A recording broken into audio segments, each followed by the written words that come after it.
welcome back to Rogue Startups. I'm your host, Craig Hewitt. Today, I'm chatting with Josh Ho, founder of Referral Rock. Josh and I have known each other for a few years. We're actually kind of brief competitors. I'm sure he doesn't even know. When I owned a kind of a referral or affiliate management SaaS platform a decade ago, it seems like now. But Josh is someone who I've known kind of through Twitter and just really respect the kind of company he's built at Referral Rock. And in this episode, we talk about kind of him as a founder and the journey that he's been on. Talk about the company hitting plateaus, not from a like growth lead churn perspective, but from an internal and operations perspective and a team perspective, which I think is interesting. Josh and I talk about the difference from kind of going from operator to leader to kind of visionary status within the company. Definitely a place that he's at where he's out of the main kind of part of most of the business. I think it's always the place where a lot of us want to get to is like, hey, how can I take myself out of the business so better and smarter people can be doing these things that will move the business forward more so than I can probably. So I hope you enjoy this episode with Josh. I sure did. Let's dive in.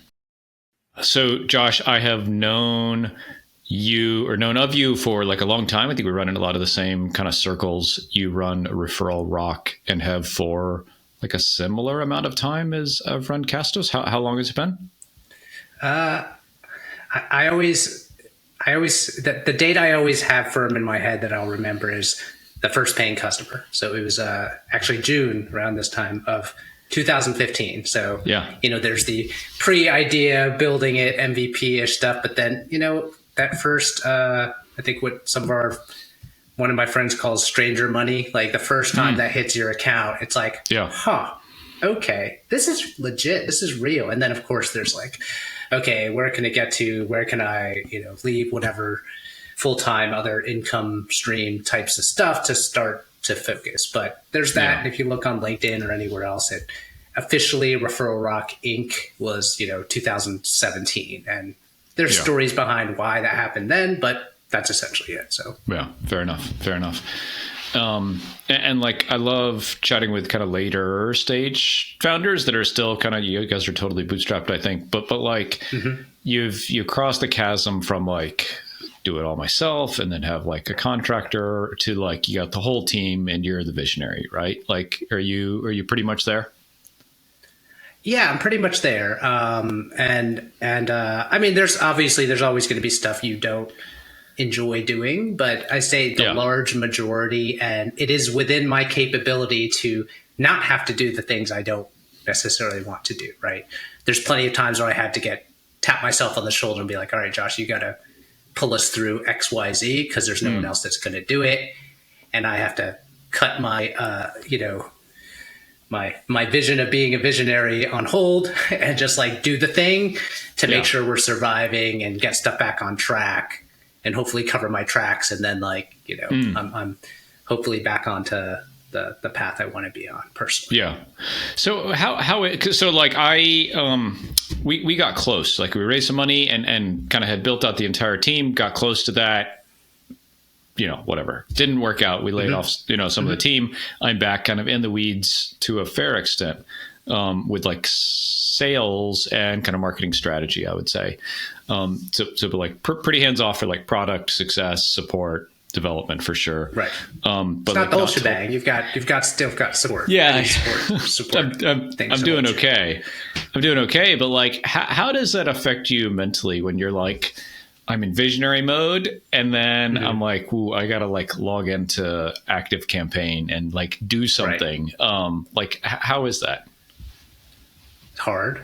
Yeah. It's just, I mean, I guess it's sort of I don't know. I guess I try to flip a bit in terms of, whatever little hacks I can do to make myself feel okay with those things. Right. So at the end of it, I know it's like, well, I'm the only one that can do it. Okay.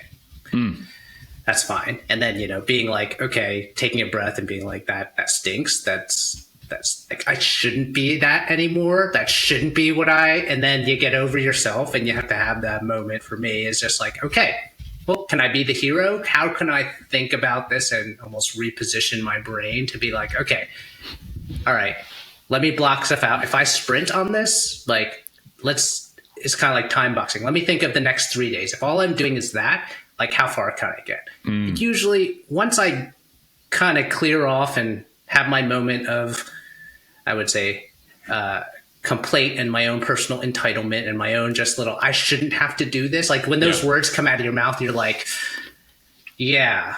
And then you're also like, okay, but that's not going to help anything anymore. Let me go and dig in. And usually once I've dug in and once I've got the momentum and I'm in the thing, you're back into that maker mode, that back on what we all know we're capable of because we had to do it before. And then you're into, okay, you know what? Now I'm in there. Now that I've opened up active campaign. And as long as I'm not letting that creep of I shouldn't be doing this come in, and that usually I can get enough momentum to find the joy in the task again, find the joy in the nuance of like, oh, you know what? I'm crafting again, I'm making again. And sort of, but setting up those blocks helps. Like, okay, it's 2 days in. How far can I get? And usually once you're in that, then it's like, okay, now I'm in there. And now it's okay. Cause now, you know what? I'm the only one that can do it right. And you're just like, right. So that's what's helped me in those times. To kind of, it's like that mind shift change. So. Something like I've been reflecting a fair bit lately on, like, we raised some money, we kind of grew the team. We it wasn't going to work out, right? Those lines were not going to cross. And so we had to downsize the team. I've reflected on that a lot lately. And like, what did I do wrong as a manager, and as the visionary? And I think one of the things is I want to say I'm too nice. I was too nice. I'm way too nice too. And like having Superman syndrome a little bit, where like, oh, I can just do this, and I can own you salespeople getting your leads, or you marketing person driving more leads, or you guys closing more deals or whatever. Like, I kind of always felt like it came back to me, where like, I think that's part of it, but I think it's also not like that's part of the problem. Like, part of it is fucking the buck stops with you, right? Ultimately, like, you're the founder, right. You are Superman. And I think we all need to empower ourselves to be that, but also like, fucking Bezos is not taking any sales calls, right? Like, at some point, it is entirely on the team to do the thing. And you just say, that's the finish line. Like, how do you look at that? And then how do you, on like a day-to-day basis, when the team goes, there's a problem, how do you not go, well, I'm fucking Superman, like, I'll just fix it? Because you could, of course, in like three strokes of the keyboard, you could just fix it. How do you put it back on the team and be like, well, I don't know, how would you solve this problem, or whatever, like, whatever that looks like? I mean, that is the harder part. I would say it's hard for me to, all I could say is what I could think about now, right? It's hard to envision what I was like in those certain specific situations, but I would just say the biggest blessing I've had was I found a bunch of key people. So there are definitely key people that I am a layer removed right now from I would say the individual contributor work, right? So, and I'm actually technically like 2 layers removed, right? So there is a team of, I would say, of player coach types of people that are around me in different subject matters, whether it's the tech lead for the tech stack and the software development and the infrastructure. So that's like one. And then I have a product designer who also has been a product manager as well in the past. So that's sort of that product hybrid. And then honestly, the biggest stroke of luck I ever had was finding the person I now consider like my business partner. So that was super early. This back to where we started the conversation.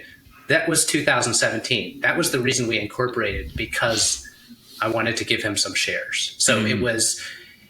I worked with him for 6 months. His name is Micah. He's awesome, and I don't know where I'd be without him, because right now a lot of those things was either with me working with him, being like, okay, well, how would you solve that? But also knowing he had the wherewithal and he had my trust to do those things, right? And then it's turned into where I was delegating to him, and he was doing it himself. And then he developed a team, and he developed people around him that he could rely on, some leaders and some other individual contributors, how we built our hiring pipeline around that. Like that's the golden thing I found.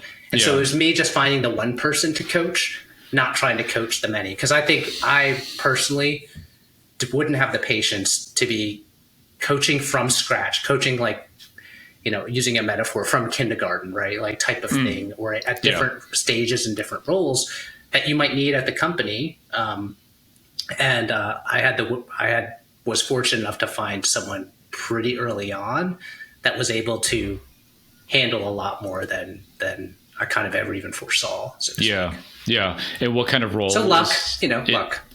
Yeah. What kind of role is Micah in? Like what area of the company? So his I would say he held off the other side. So as I look at the main divides of the company, it's like product and marketing is one side, and then as much as where I sit, and he has led up what I'll call operations. So it's sales and customer success are the big pieces of that. Yeah. So anything really, like it's almost like the bookends. I can handle the bookends of like, I can bring them to the door. He kind of walked them through, give the tours, and I'm architecting kind of the system. So it's solution. Like, I see the two sides of it. It's funny. I think I probably won't ever run another SaaS business. If I do, I won't do it by myself. Do you agree? Because you kind of largely are like a solo founder, with some equity. Yes, and I got it off the ground. So it was making revenue before, and when I first met Micah, he was essentially the first person that, I made a horrible first sales hire outside of myself that just went up in flames, and it was just a horrible mismatch. And I was at the point where I'm like dividing my time between, taking sales calls and building the product. And I, had a split calendar. So I'm like days off or certain, afternoons I'm doing this and coding and doing that and product. And what happened was I was in so much pain of that. And I'm just like, at that point, just like anyone that could take these calls, even if you're only closing like half of what I was, I don't care. I just need to get some relief on that. Cause everything was like piling up. And he actually reached out to me, saw a job post, reached out to me. And, if you ever met him, it'd be a funny thing. But one of his first things when I talked to him, he's just like, "Hey, I can do everything you can do but code." And I'm like, "Okay, sure." But I don't care. I don't know if I 100% believe that, but that's okay.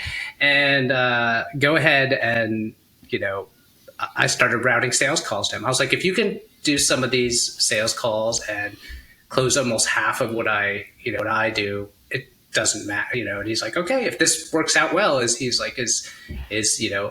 equity on the table. I'm like, if this works out, we could figure out, something. And, within 6 months. So, I mean, again, I did not go on, I can't tell you how I was like, this was my perfect, like job posting to find this person, like none of that, just blind luck type of thing.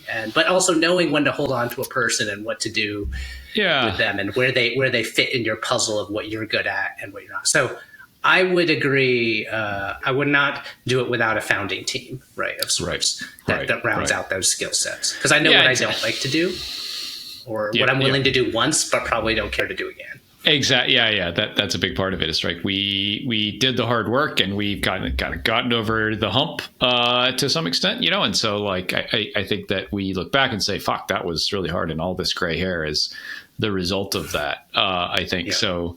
Yeah, I think I wouldn't couch it up to luck entirely. I think you were like aware of like what you needed and humble enough to recognize like, I need this kind of person. Maybe the luck was they came into your life at the right time, but like you got to be open to that to kind of be ready to accept it. So yeah, that's awesome.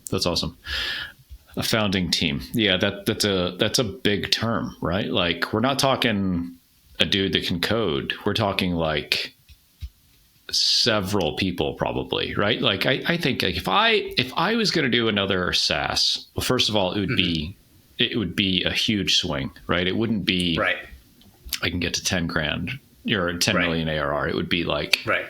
we're going to get acquired by Salesforce or something, like, and you need, yeah, like for me and probably maybe for you, like I would need like an operations person. I would definitely need like a product person and a lead developer. Right. And I would want to lead, kind of go to market. But nothing else. I think that's my capacity these days. Yeah, and I think that's the one that people don't think. Like you mentioned operations, and that's one that I think most, like, when we started out, or we don't think about, right? Like, and I don't think that most people think about that, how much that matters, because everyone is thinking about, I'm gonna, launch a thing. All I need is a product and marketing. I feel like that the bootstrap audiences have been at least educated enough. They can't get around not hearing that they need to focus on marketing anymore. Yeah. I hope. Yeah. Now, whether they come in and still believe to build it, and they will come, but soon that'll hit them in the face, and they will learn that they have to do some sales and marketing side. Yeah.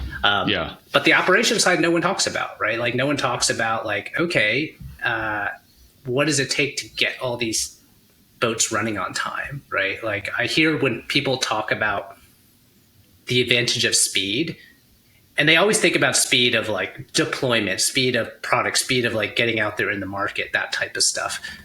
But I think strong operations actually is speed. Like it's more of like what is the, your operating processes for like hiring, or what is it for, all these things like, just like managing support teams and managing all these training, internal training, like all these other, that just everything else gets bucketed into ops and no one talks about. Everyone else talks about the main heroes on the front line of like, it's the product and the marketing, right? But all the other glue that makes it all happen is like so critical. Yeah. And as a result, it comes to you as the founder and you're like, whatever. I want to go with a rock star, man. That's not what I signed up for. That's not what I signed up for. I want to go with the shit that that directly makes us money. And I think to our peril, we neglect the boring fundamental stuff. Very guilty. I think one kind of like scary thing is we've never had like an HR issue in our company, knock on wood. But like if we did, what would happen? Like it would come to me or come to you, probably. I'm HR. I'm still HR. Yeah. And like, I don't know what to do. Like that's just a weird thing to think about. It's like, especially like we're both in US, we have US employees, like there's some very serious, like legal and regulatory and compliance things that we could fuck up. Anyways, whatever. Put it on the list of stuff that I don't really worry about, but is always there in the back of my mind. Right. Yeah. You mentioned marketing. I like how you think about marketing. We've chatted a few times just offline about kind of marketing and growth and stuff. I know you've done quite a bit of content in the past. Is it fair to say like that's a fair part of your growth strategy today? Is like content marketing and SEO? I would say, I'll say SEO has been our bell cow for many, many years. We started off on a good foot, mostly because I had some previous experience with SEO and search terms and things like that at a startup I had previous to Referral Rock. So I sort of, I kind of just used that playbook that I had, was able to rank for terms, understood that, what search could do in terms of getting attention and distribution. I would say now it is, and the reason I say SEO, because I would say it is, we have mostly written content for search engines, right? Full stop. I would say content marketing in its truest form is probably a little different, right? It's more of like what you're doing on YouTube. It's more of like stuff that is actually like, I would say the SEO content we're doing is educational. It's not thought-provoking. It's not attention-grabbing. It's not like thought leadership. It's not anything that is really going to elevate Referral Rock as a brand. But it keeps us in the conversation for the people that are looking for the software that we build. So, We've largely done the same, right? We've got hundreds of blog posts and dozens of pages on the site. We get, I don't know, before helpful content, we got about 100,000 unique visitors a month. It's like 85 now. I feel like I'm like, whatever. Yep. But man, I see an enormous change happening in the industry. No shit. Our SEO consultant is only doing YouTube stuff right now. We were working with another one who is like, I mean, I won't call him out by name, but like we started working with him, and then he wrote something on Twitter. He's like, I probably won't ever write another SEO newsletter again. And then like you see this stuff all over the place. I see one of the advisors in Tiny Seed runs a very, very, very successful big company that we all know. And he said to us, someone was like, hey, how would you grow your company if you were kind of starting today? He's like, well, the shit I did to grow my company wouldn't work today. And that is content marketing and SEO. He's like, it just wouldn't work. And so I don't know what I would do. And so I see all those things, and I see and people are probably like yelling at their at their windshields or their phones right now saying, Craig, just fucking do something different. But like, I think that we're probably not unique, and you might be in the same boat where like we did a thing to get us here. We're going to talk about plateaus, and maybe this is how we'll transition. Is it like we've kind of slowed our growth rate, right? And that thing is not the thing that's going to get us to the next step, right? Like, do you agree generally that like fucking SEO is just you might it's have definitely it different. It's worse. Mode, it's it's definitely worse. I agree with it's worse. And why I brought up that nuanced difference between the content marketing, because we haven't done that other side. Now, I think we have an opportunity to do that. And the way I think about it now is regardless of the trend, because the trend in SEO was for a long period going up and to the right? Like if you knew how to do this stuff, there were more searchers coming online, like more, especially in the years of, zero interest rate stuff. You had just more businesses popping up that may or may not. It should have popped up in those, if it wasn't that time, but there were just more buyers, right? We all saw it, and hopefully we benefited. But like, I just view it as, I don't think search is going away. I think the habits of at least for our buyers, right? Like if I'm thinking a lot of them are, SMBs and just across the board, like, whether it's a well-known tech company or it's a little e-commerce shop, or whether it's a, mom and pop, like mosquito repellent company. Those are all customers, like types of customers that we have, but they're still searching. So I don't think that's going to just drop off the table. So if I was just starting in today, I'd still invest in SEO. Would it get me to where I am today? Probably not. Yeah. And will it flatline, or will it diminish over time? Potentially. But it's still a skill set I have. It's still knowing how to rank, knowing how to build something that I think is still a competitive advantage as much. And maybe honestly, the people that are now saying they wouldn't do SEO, great, bye-bye, like less competition. That's definitely something I think of. Yeah. So I think about it as like, I have that muscle, and I think about it as an asset. And unless it just totally vanishes, like, which do I believe it will? No. Will it diminish? Sure. But it's still super effective and super cost effective from a, like, how many types of things, like, still YouTube is good, but at the same time, you still have to build an audience. There's more of a social algorithm. There's more of a lot of other things. It's hit driven. It's a little more like just the other social media types of things, but does have some staying power because it does have search involved too. So I think about it as layering, and like, it's still an advantage. And now we're looking for, how can we layer on?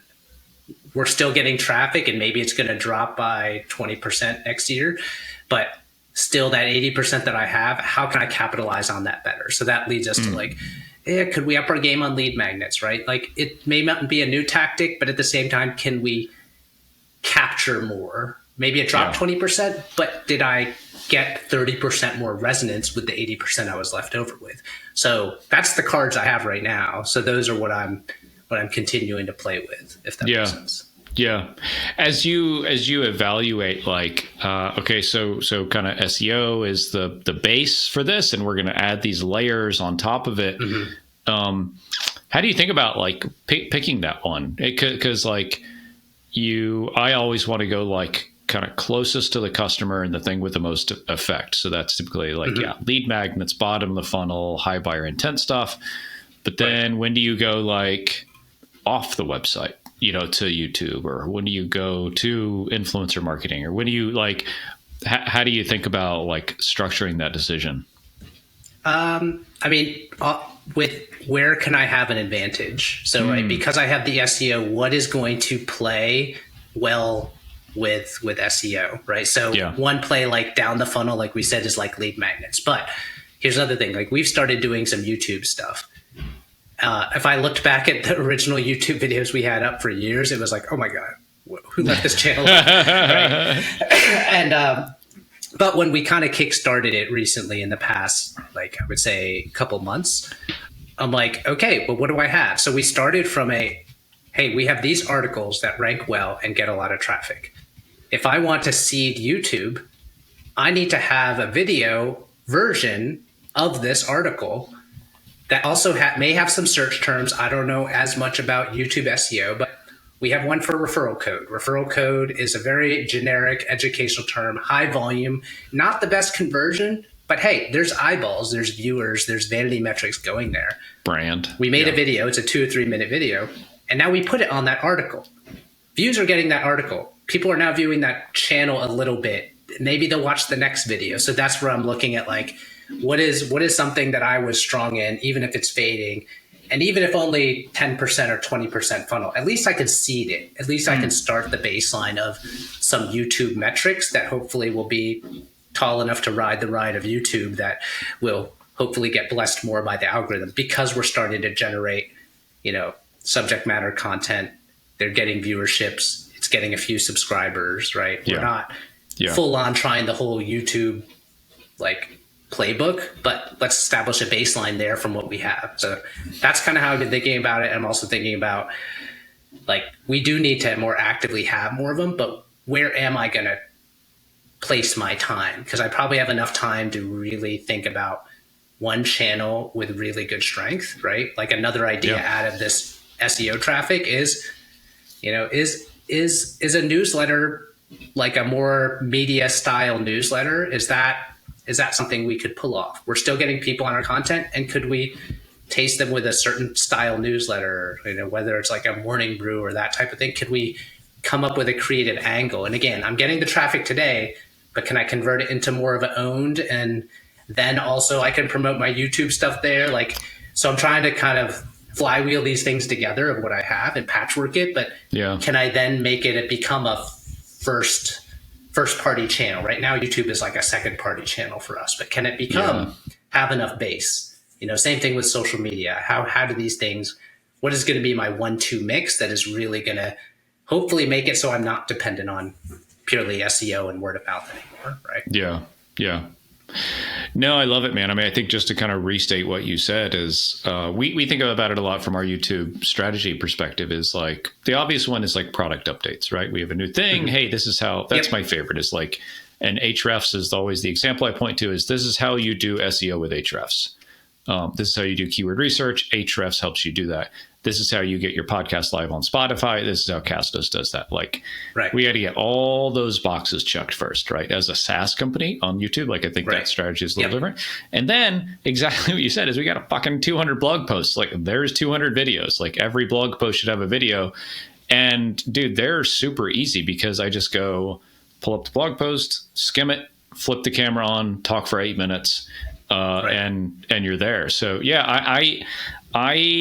I really like that. And I think, I was chatting with one of our team members this morning about this. And I said, hey, man, he's in support. And I was like, hey, I need you to be feeding me ideas because you're talking to the customers all the time. Like, that's gold, right? And you see this in like really high performing organizations where they have this like customer product marketing and sales feedback loop, right? Like, the shit that's going on in a sales call is the marketing collateral, right? Like the language that the customer is saying is the marketing collateral, is the thing that's driving this, is the getting the new people in the door, is the questions that support's having, which is the content that marketing then creates. Like it should be this virtuous, continuous cycle. And we have been banging this drum forever, and like solace to newer founders. Like it's never done.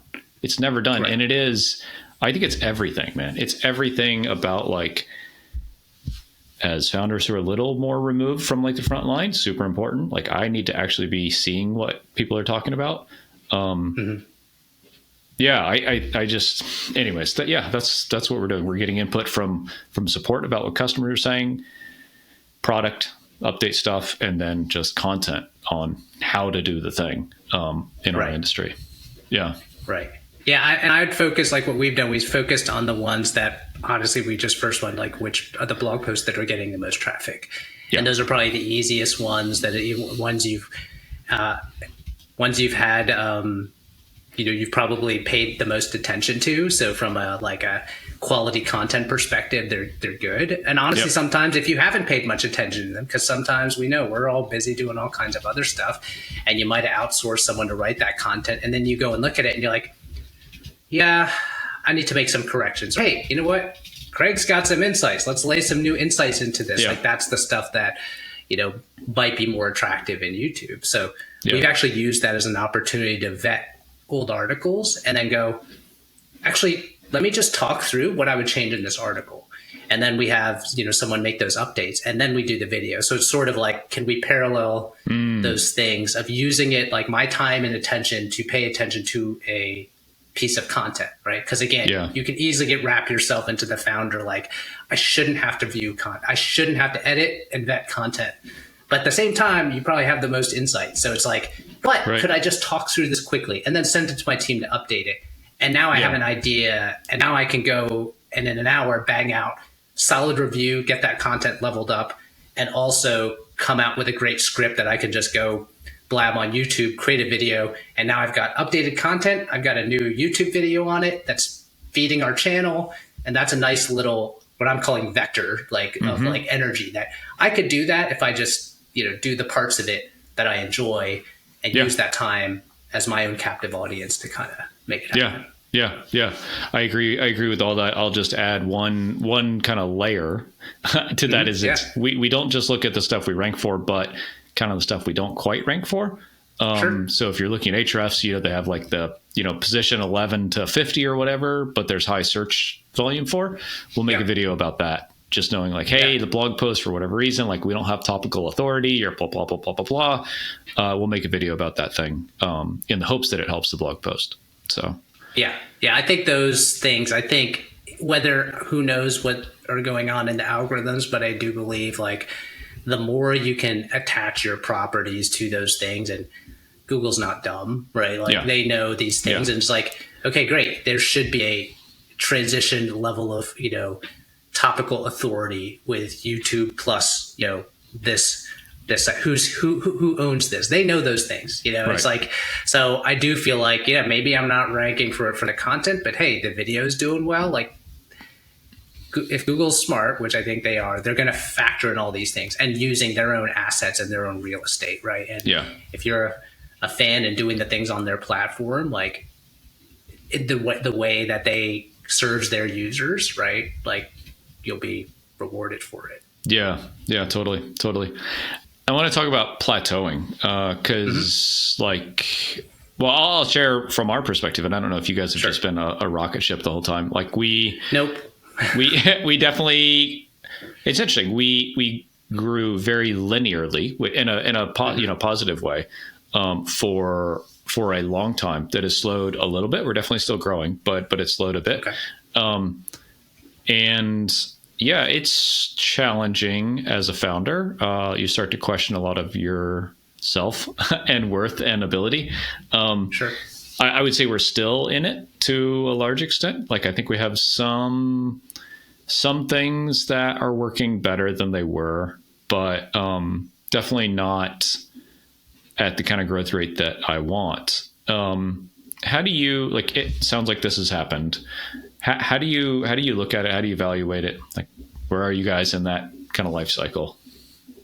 I would say we're we had a similar start, I would say, in terms of, what we were doing was working. And it was a fairly like a linear type of growth, but to the point of where, hey, early years, it's like, there weren't ever aside from taking the outliers of the, 3 months, look, we grew 300%, we grew 400, right. Aside from that, but looking at spans of year and stuff like that, there was a time that we were consistently like 50% growth a year. And it's like, okay, cool. This is nice, right? This is steady. This is controllable. We knew what we were doing. We knew what we were on to update in the product. We knew, we felt like we knew what we were doing.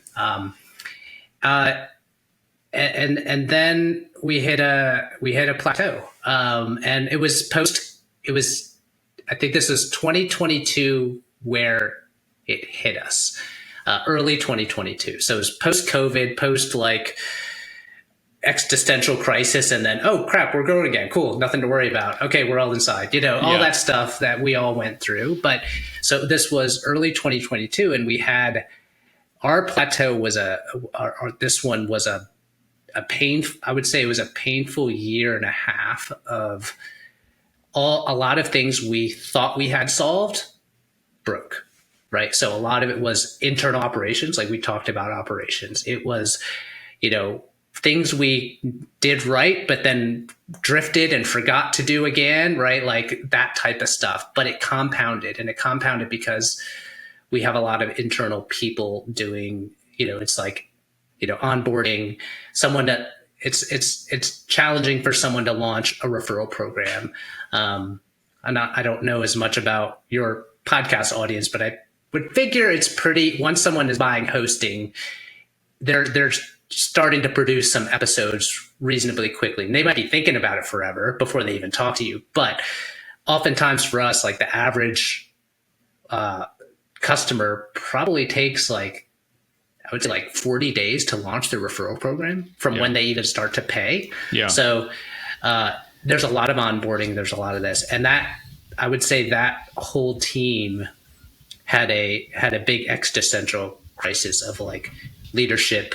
We had a person, and all great people. They were were leading the team, and she didn't realize she didn't want to manage anymore. And then we also had 2 senior people leave within 3 months, not related, but it just imploded, right? And from a 5-person team, when you have 3 senior people, one that wants to step down, still hung out there and tried to help us fix it, and 2 that leave, and all of a sudden you have the junior person that just joined the team going, what am I doing? Yeah. Interesting. So that happened, and I would say the challenging part for that, it was, when you talk about leading indicators and lagging indicators, revenue still actually looked good, but the problem is if you look at the leading indicator of people weren't being onboarded correctly. It took a while for that revenue to show up and realize we had this drought of probably, I would say, a year. And if any customers are listening, apologies for if you were onboarded during that phase, but it was chaotic. And what we had working was no longer we couldn't implement. So it's what to do, but you can't you got to hire, you got to figure out this, you got to, again, buck up and take some calls or pull from other talent in other areas and stall product development, stall other areas. And that's what happened. And it took, like I said, about a year and a half to right the ship to get it back to repeatable. And it's those are the worst. It's you had the problem solved, and then one little thing crumbles, and then another one crumbles, and all of a sudden you're sitting there with a pile of wood. No, totally. We didn't have the same situation, but I can relate in that the business kind of changes, and the priorities of the business and the people and the things that the company needs change. And I think maybe that's the universal, right? It's your flavor of this will change, and everyone will go through this, right? No one is this, no one's a rocket ship. Very few. You shouldn't plan on being a rocket ship. You should plan on probably what you and I did, which is just fucking, grinding it out. grinding it. It. We'll just say grinding it out. Right? Yeah, grinding it out, right? Like, because I guess the reality of like actually having the skills to build a great business is figuring that out, right? Like you might get lucky, and you might just be, what is it, beehive? Like, yeah, they're a little lucky, right? They built a great product, but I don't know that the skills of that founder or founding team kind of have all this stuff figured out. Anyways, not to detract. Great company, great product, all this kind of stuff. But like, I think you and I have experienced some things that they haven't maybe. Right. Yeah, and like market conditions, right? Market certain conditions, timing of market. Not that anyone could foresee the different things. Like if but those happen. But if it doesn't happen for you, and I think you're right, is like I think everyone approaches these, and you want to approach it with the optimistic dream as a founder that you're going to be one of those. But the reality is most people aren't, right? And then now it's like if you're willing to grind, and that's what's really going to separate the ones is like, okay, I can bull through if I'm not lucky and still make a good outcome. I could still squeeze this out, and maybe it won't be perfect, and I do want to play the game because maybe my cards do come up, and that's okay too, right? Like, hey, I am, I'd love to, I'm not jealous of them, but at the same time, I'm like, okay, but hey, I'm going to play my game, and I play the cards, and I can, grind out an outcome out of it. Like, would I want to do it again? That's a different question, right? But yeah. Right. No, totally. I want to ask about like the future of the business for you. And like, I'm sure this is where I don't talk freely about this stuff, but just to make it conceptually, maybe, you obviously hear about like, oh, I grew the business and then I sold for whatever reason. And that like is a good or a bad outcome maybe, but like it's an outcome. Right. The other outcome is bad, which is like, it didn't work and I shut it down. Like that doesn't sound like it's you. But then like the middle ground is like, a couple different flavors of like, I saw Ben Orenstein from Tuple recently. He's like, one of the founders promoted him to CEO and Ben just stepped aside. Had Jason Cohen on the podcast about 6 weeks ago.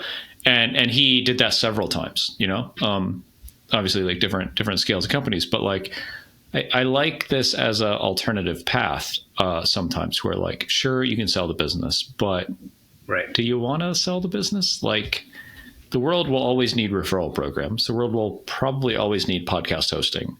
Do I want to sell the business or do I want to keep it, but not be actively involved on a day-to-day basis?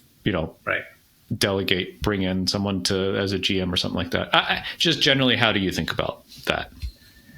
I guess I would say there's probably, depends, right? So, but for us, there's a lot I still have in this vision, right? So when we talked earlier about just being the visionary, I still have a lot of things to test out to see if they're right or not, if that makes sense, right? Like I have a direction that I want to do with the product. There's a lot that I still have a lot of energy and a lot of ideas on things that I'm excited to try to see if they can work, right?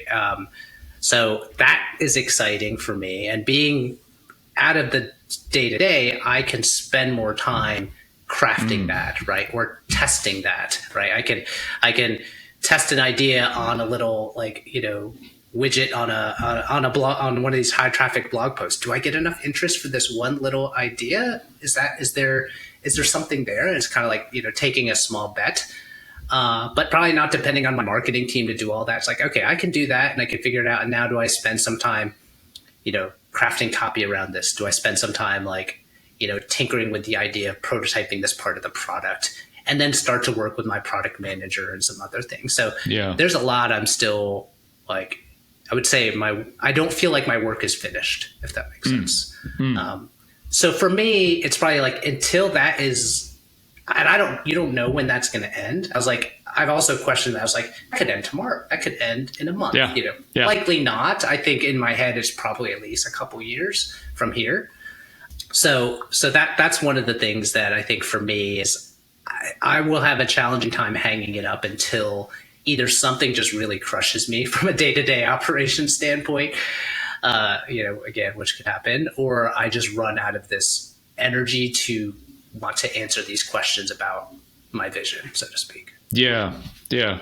No, I align a lot with that. Like, first of all, I kind of feel weird talking about this as we have investors. But to my investors, I definitely have a ton of passion for the business and the space still. I think maybe even more than ever as it relates to the content marketing and SEO perspective. Like, podcasting is in a better space than it's ever been. Yeah.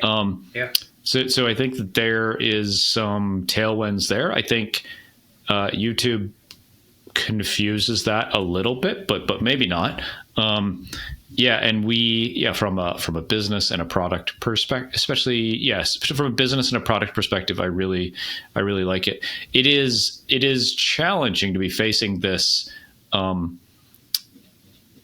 need for another layer of customer acquisition. I think if you'd have said you can just hammer on SEO and content marketing, I'd have been like, cool, because like, we're really good at it. It kind of vibes with me, personally. Right.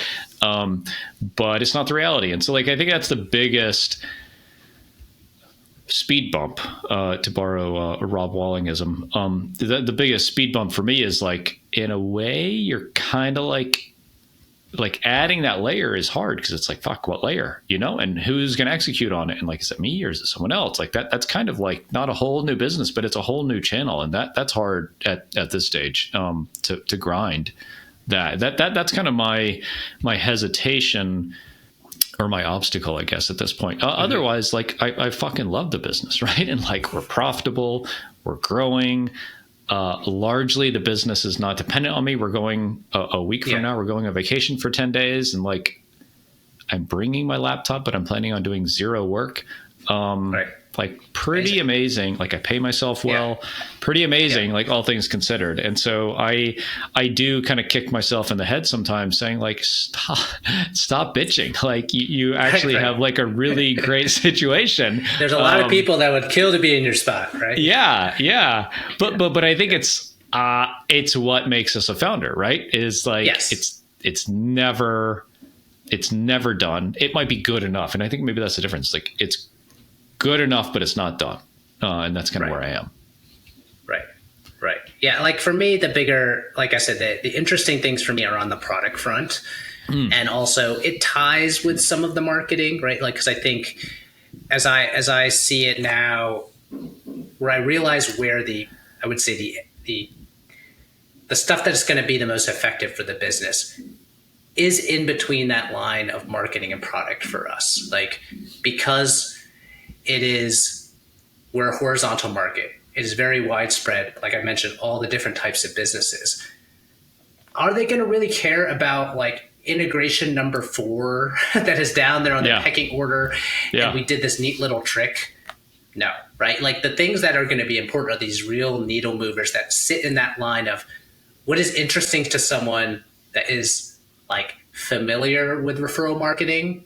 Like, I never thought about it that way. Oh, and the product does it that way. That's the stuff that I'm like really excited about. So this is in that crosshair of that.